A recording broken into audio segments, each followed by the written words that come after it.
আমাদের সব দরকার প্রচন্ড যোগ্যতা সম্পন্ন মানুষ, প্রচন্ড সৎ। এই দুইটা কম্বিনেশন আমরা যেদিন ঘটাইতে পারবো সেদিন ইনশাআল্লাহ আমরা ইনসাফের বাংলাদেশ বানাতেই পারবো। 1947, পিলখানা এবং শাপলা, এই তিনটা শব্দ আপনারা প্লিজ 75 এবং 90 এর সাথে লিখে দেন, তাহলে এটা আমরা মন্দের ভালো হিসেবে এটাকে আমরা সেলিব্রেট করছি।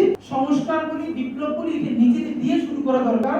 আমি যারা হিরো ভাবি, আমি যারা পছন্দ করি, আমি কিন্তু একটু পাওয়ারফুল দেখতে পছন্দ করি, নাকি একজন মানুষ যে সততাই তার শক্তি, এছাড়া তার কোনো পাওয়ার নাই।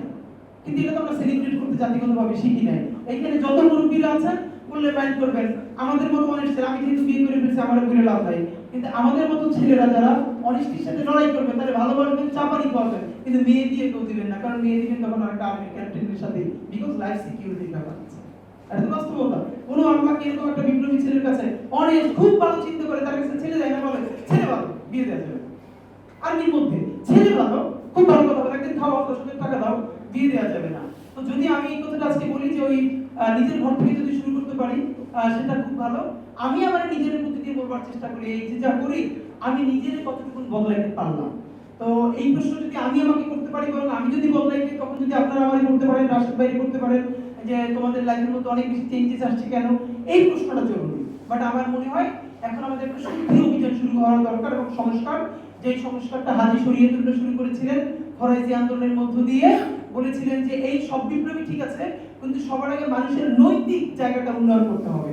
আমার মনে হয় ভবিষ্যতের যে বাংলাদেশ করতে চাই, তাতে যে বিপ্লবটা দরকার, আমাদের লক্ষ লক্ষ নৈতিকতা সম্পন্ন যোগ্য মানুষ। আবার বলি, শুধু সততা একটা স্কিল না। আপনি প্রচন্ড সৎ, আপনার কোনো যোগ্যতা নাই, আপনার কি হবে? আপনি দুনিয়ার সৎ, কিন্তু আপনার কোনো যোগ্যতা নাই, এটা এই সব দিয়ে কোনো লাভ হবে না। আমাদের সব দরকার প্রচন্ড যোগ্যতা সম্পন্ন মানুষ, প্রচন্ড সৎ। এই দুইটা কম্বিনেশন আমরা যেদিন ঘটাইতে পারবো, সেদিন ইনশাআল্লাহ আমরা ইনসাফের বাংলাদেশ বানাতেই পারবো। এই ঘোষণাপত্রের ব্যাপারে শুধু 1 মিনিট, সেটা হচ্ছে আমরা তিনটে জিনিস স্পেসিফিকলি বলেছি। 200 বছরের দীর্ঘ ব্রিটিশ বিরোধী লড়াইয়ের চূড়ান্ত অর্জন আমাদের মহান 1947-এর আজাদী। এই আজাদীকে এখানে উপনিবেশ বিরোধী লড়াই বলে চলে যাওয়া হয়েছে, 47-কে মার্ক করা হয় নাই। অথচ এই 47 হলো আমাদের এই জমিনে যে রাষ্ট্র আকাঙ্ক্ষার প্রথম সফলতা। 47কে স্বীকৃতি দিতে হবে, এবং যেহেতু এখানে 75-এর 7 নভেম্বরের স্বীকৃতি আছে, অফকোর্স গুরুত্বপূর্ণ, এখানে 90-এর স্বীকৃতি আছে, এর সাথে আমাদের ঐতিহাসিক পিলখানা হত্যাকাণ্ড এবং শাপলা গণহত্যার স্বীকৃতি থাকতেই হবে।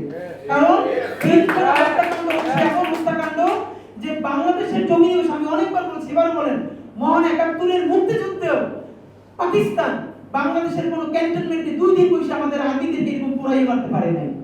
যেটা ভারতীয় আধিপত্যবাদ আওয়ামী লীগের সাথে রাইখা 57 জন সেনা অফিসার তাদের কত বাচ্চা মেয়ে স্ত্রীকে ধর্ষণ করেছে, জীবনে বলে না, রাস্তা পরে ভেসে গেছে, তাদেরকে হত্যা করা হয়েছে রাষ্ট্রীয় মদতে।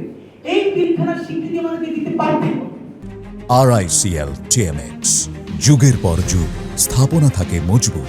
এবং এই শাপলা গণহত্যা, সেই গণহত্যা যেটা করার পরে রক্ত ধুয়ে হাসিনা বিশ্বাস করেছে এরপরে আর কোনো হত্যাকাণ্ড করলেই তার কিছু হবে না। সুতরাং আমরা এখনো বিনীত অনুরোধ জানাই, 1947, পিলখানা এবং শাপলা, এই তিনটা শব্দ আপনারা প্লিজ 75 এবং 90 এর সাথে লিখে দেন, তাহলে এটা আমরা মন্দের ভালো হিসেবে এটাকে আমরা সেলিব্রেট করছি এবং করব। আর আমি প্রত্যাশা করব এর চেয়ে আমাদের ঐতিহাসিক কাজ সামনে জুলাই সনদ, সেই জুলাই সনদ যেটা হবে সেটা ন্যূনতম বাস্তবায়নের প্রথম প্রদর্শন না করে এভাবে ছেড়ে দেওয়া যাবে না। রাজনৈতিক দল অবশ্যই আমরা শ্রদ্ধা করি, তারাই লড়াই করবে, কিন্তু এই রাজনৈতিক দলগুলোই 1990-তে বিরাট সমঝোতা করে 91-তে এসে সবাই প্রতিশ্রুতি ভঙ্গ করেছে।